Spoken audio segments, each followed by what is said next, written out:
Le premier volet judiciaire de la saga Hallyday s'est clôturé le 13 avril dernier.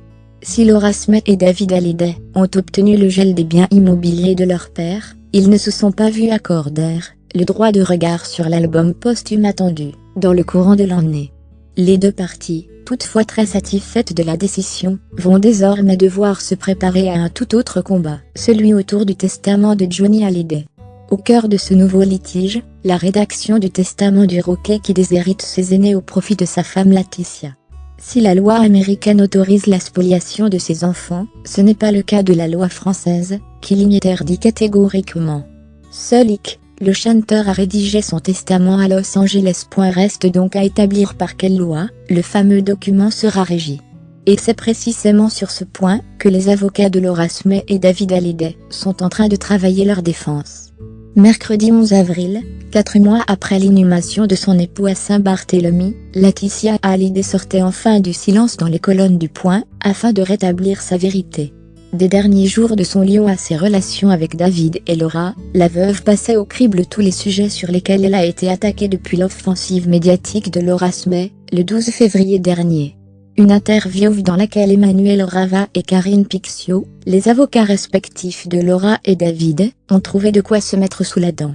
En évoquant ce que représentait Johnny Hallyday pour le public français, Laetitia a évoqué son mariage avec l'idole des jeunes. « J'ai épousé la France, la Tour Eiffel. Chaque Français a un lien avec lui à travers une chanson, un souvenir. » Une phrase qui constitue un détail non négligeable pour la défense des aînés du Roquet.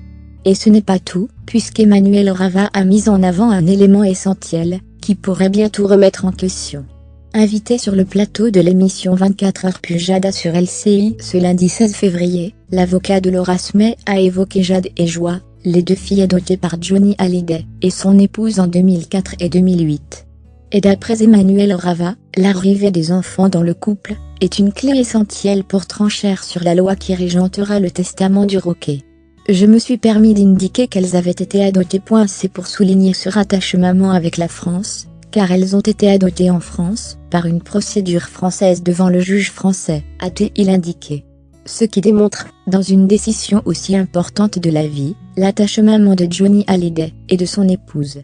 Fermez les guillemets. En attendant un possible arrangement entre les deux parties d'ici le 15 juin, jour de l'anniversaire de Johnny Hallyday, Laetitia a profité des vacances avec ses filles pour revenir pour la toute première fois sur la tombe du Roquet, depuis qu'elles ont quitté l'île. Un moment très douloureux, mais plus que nécessaire, pour pouvoir affronter à nouveau la justice.